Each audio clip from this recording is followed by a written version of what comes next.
much. Once again, nagbabalik po kami dito sa Teo and Miguel Restaurant, dito pa rin sa Bosay, Antipolo. And nabitin ba kayo last week? Bitin na bitin. Okay, don't worry. Eto na po, di ba? I'm sure gusto niyo pa pong malaman kung ano pa yung sikreto detalye pa ng kwento, di ba? Tungkol po dito sa Teo and Miguel Restaurant. Kaya, muli itutuloy natin ang pakikipagkwentuhan kay Chef Ross, Agat Labayan, Yeah. partner, at kay Sir Sir Marco Marco Afwang. Afwang, Oo, hindi ko makalimutan yung Afwang. Sikat na pulis yung araw yan. Di ba? At sikat na Panahon mayor, mo. at sikat na mayor yung araw yan.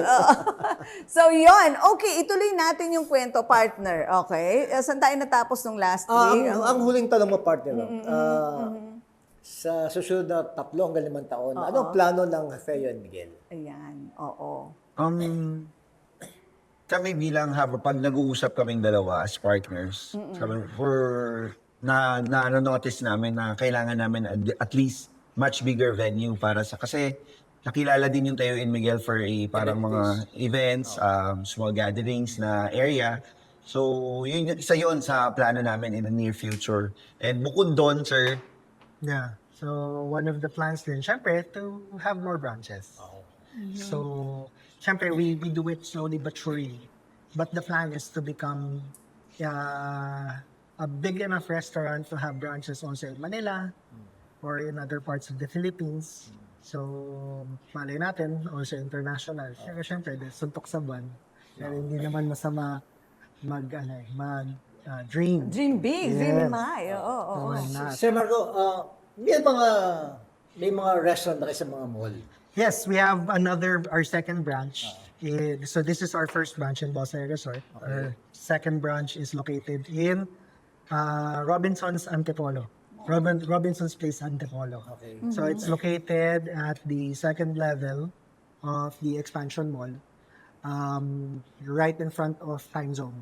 Or nasa same level siya as the cinema and Time Zone. So nag-open po yun July of 2023.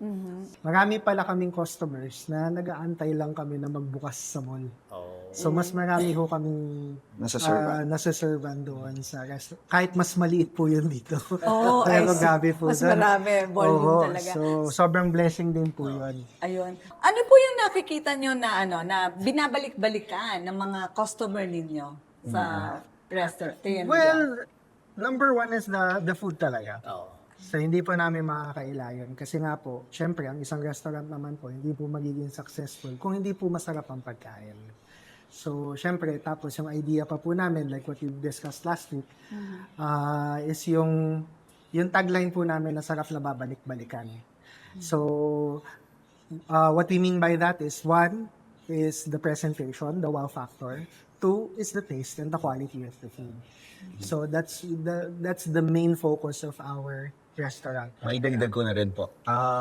Siyempre, we want to treat our guests or our customer special na parang maramdaman nila yung parang special service and at the same time, maramdaman nila na talagang pag nandito sila is Kapamilya. kapamilya and Kapamilya. napakadali ng lahat. Ganon.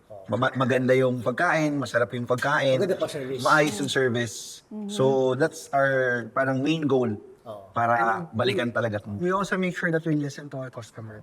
At may partner, may class factor pa. Yung ganda na ambience. Oo, yes. Oo nga, pagpasok mo, di ba? Homey, ambience. Tapos, yun nga. Pinoy na Pinoy, makano yan.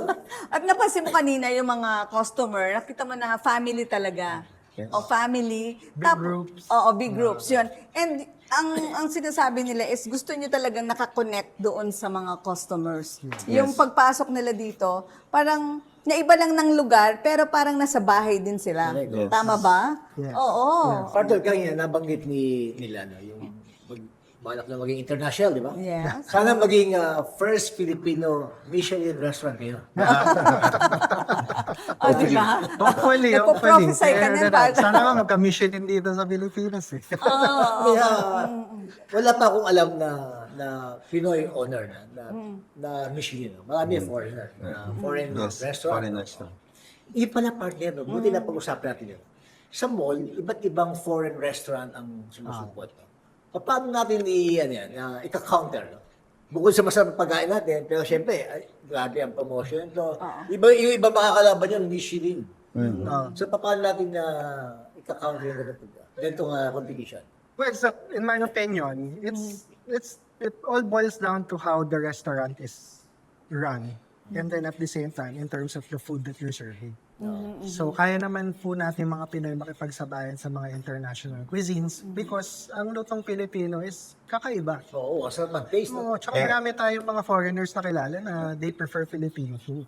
And sir, hindi man sa pagmamayabang, no? You will notice one of parang may mga araw na there are some, sabi mo nga, may mga foreign restaurant inside the mall, pero mas dinudumog pa rin yung mga Filipino restaurants like us. Syempre. So talagang they love yung Philippine food. their own, oo. Talagang Tangkilikin na tangkiligin Kasi sa baka yung natin. mga foreign restaurants, siguro, curiosity, titignan mo ako dito.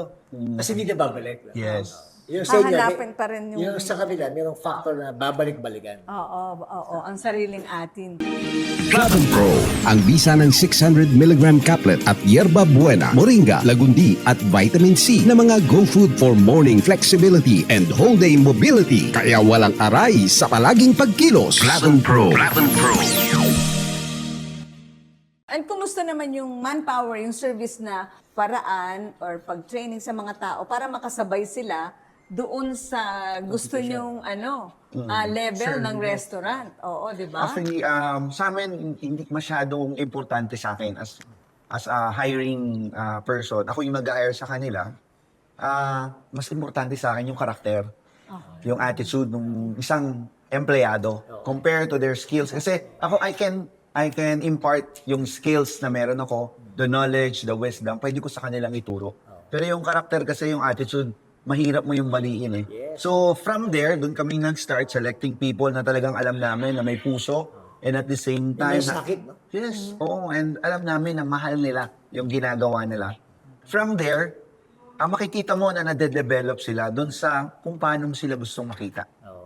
At paano mo sila gustong gawin yung trabaho na gusto mong ipagawa sa kanila. Ang next tanong ko rin, is sa community, paano nyo naman, mga taga rito rin ba ang kinukuha nyo? Or ano yung social responsibility ng company? If you have any? Sa ngayon, mas preferred namin yung nearest doon sa location ng restaurant namin kasi unang-una yung traffic ngayon medyo malala. So if you will hire someone na talagang malayo pa, baka maapektuhan din yung operation. And we commit doon sa different school and high schools o senior high school ba, sir? Mga senior high school Senior high school, colleges. we commit sa kanila na they can have their parang OJTs sa amin with allowances and at the same time, they help us and at the same time, we help them. Parang ganon. Yun yung part, as siguro yun yung nakikita ko na kung ano namin. Tapos ang Yes, ang kagandahan rin po nun, yung mga OJT, if they want to continue their career with us, may priority po sila in terms of kung gusto po nila ituloy yun. And marami na rin po kaming na-hire Yes. from our OJTs. From the OJT. Oo, yeah. So, kung magpapakita sila ng character na hinahanap, di ba? Why not? Opo. Oo. So, kung nakikinig or may mga nakikinig sa atin ng mga future na negosyante, Yes, oh. di ba? At lalo na gustong pumasok sa negosyo ng pagre-restaurant. Madali ba? Be honest. Is it a walk in the park? O ano? In my experience, kasi I'm a first-time restaurateur, first-time restaurant owner, I would say it is a challenge, but it's a fun one. And at the same time, it's a welcome challenge because you're learning on a regular basis. And at the same time, it also helps that you have a partner that who knows the business as well. So, kung masasabi na madali, hindi po siya madali. Pero kung kaya, kayang-kaya. Kaya. Kasi pag meron ka namang sipag at syaga at determinasyon, wala naman pong kahit anong negosyo o trabaho na hindi Correct. malalagpasan. Kung passion nyo po yung ginagawa nyo. Ang sa akin naman, nagiging madali yung lahat pagka yung ginagawa mo is gusto mo.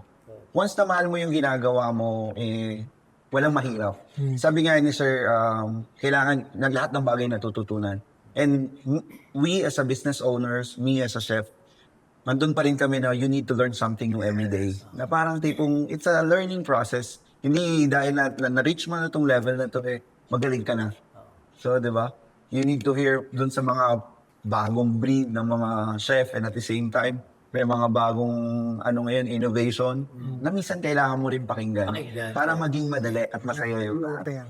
Araw-araw ang digmaan. Umaga't gabi sumasabak sa laban. Dapat protektado ka outside at inside. Immune Advance contains 4 active ingredients gaya ng lagundi, malunggay, non-acidic vitamin C at zinc.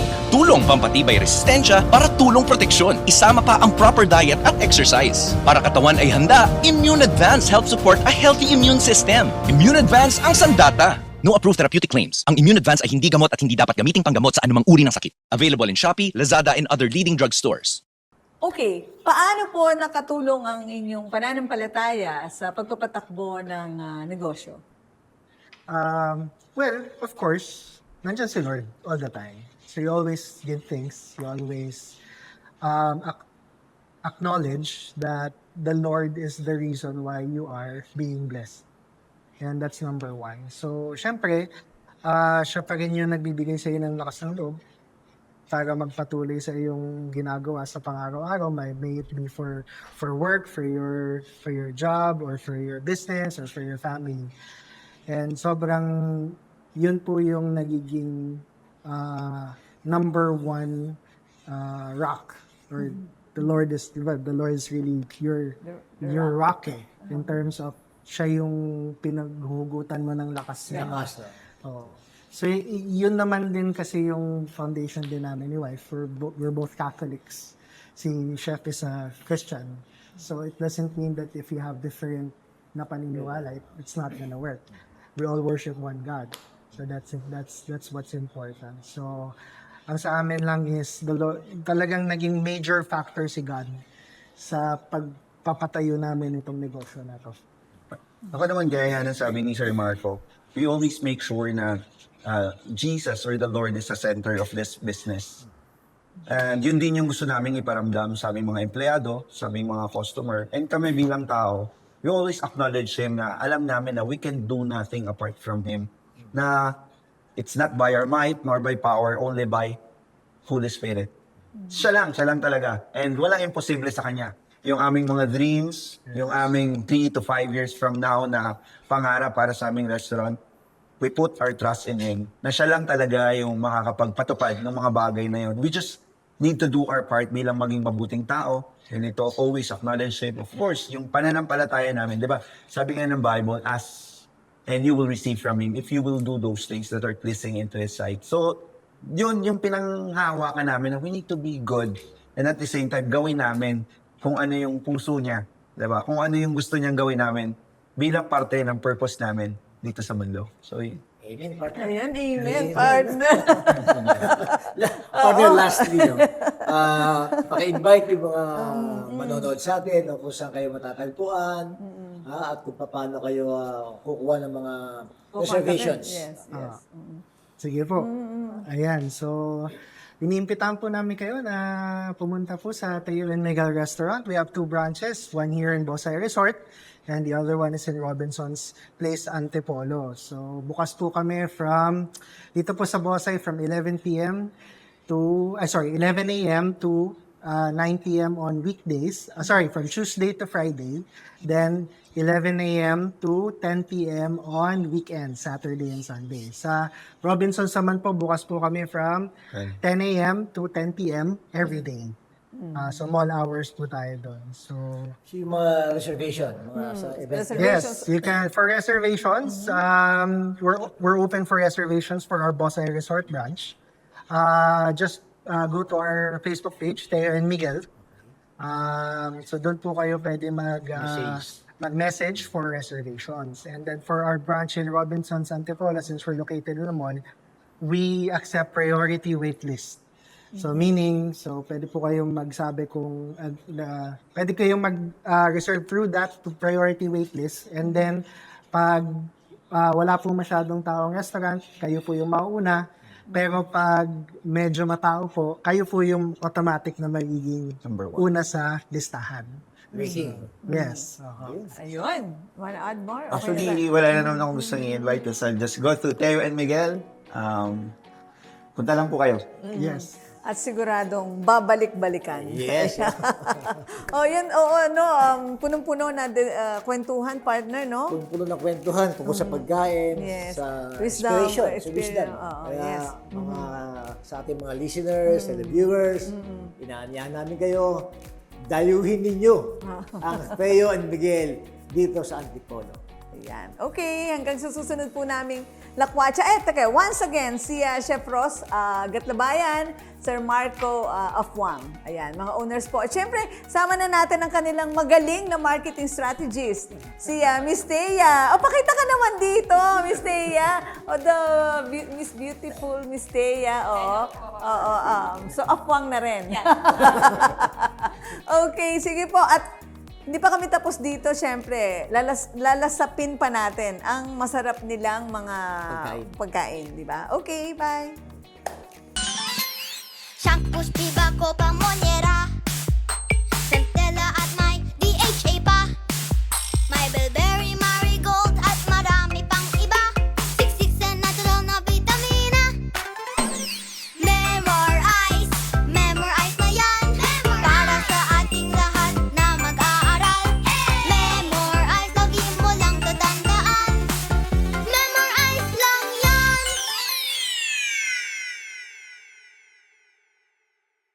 So, okay, eto na po, no? Titikman na namin ni partner yung kanilang mga bestseller. Ano ito? Dinosaur. Dinosaur. Sinigang na dinosaur. Beef ribs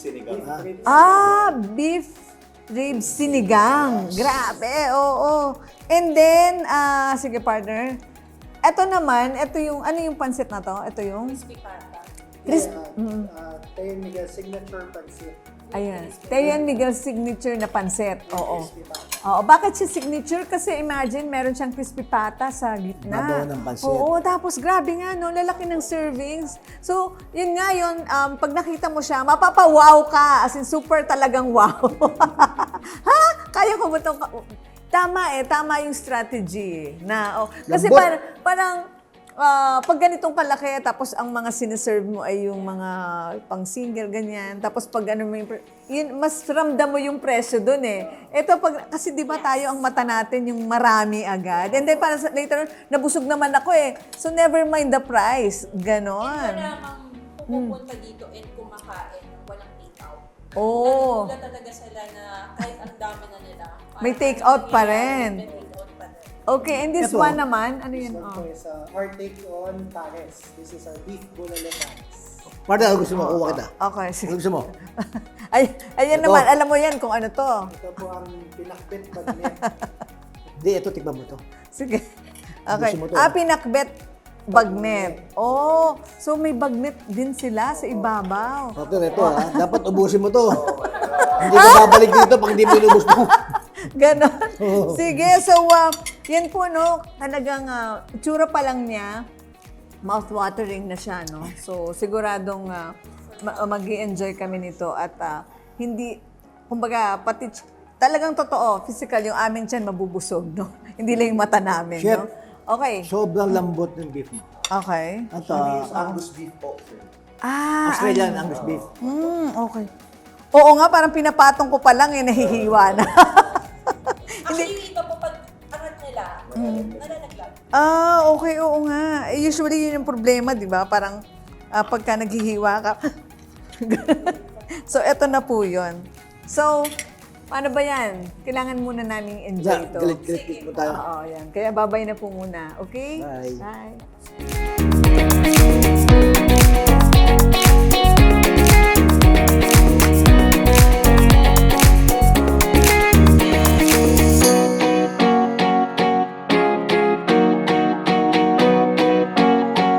Mga kalakwatsa, isa na naman pong dining experience ang aming na ipakita sa inyo ni partner. Kaya inaanyayahan po namin kayo na kung mapapadpad po kayo dito sa Antipolo, don't miss out to check Teo and Miguel Restaurant. Di ba, partner? Correct, partner. At talaga namang sulit ang biyahe, Yes. sulit ang kagat. At pag uwi mo, meron ko pang baong kwento. Oo. Isa na naman pong kakaibang karanasan, di ba partner?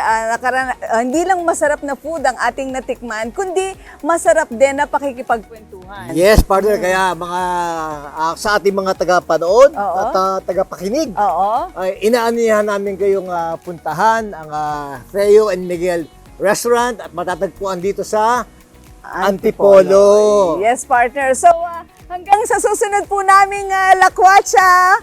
Bye!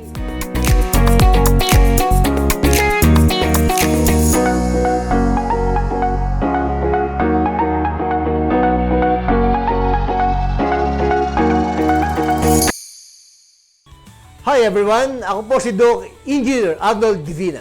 At ako naman po si Aida Gonzalez and we are your hosts here on Tagumpay It's All Good. Dito sa channel ito, we bring you real stories, inspiring journeys, and good vibes na siguradong magpapalakas ng inyong umaga. Kaya naman, don't miss out. Follow and like us on Facebook. And don't forget to subscribe to our YouTube channel. Just search Tagumpay It's All Good. At syempre, share nyo na rin sa inyong pamilya, barkada at kapitbahay. Let's spread good news, good vibes, and God's goodness. Dahil sa Tagumpay, it's all good!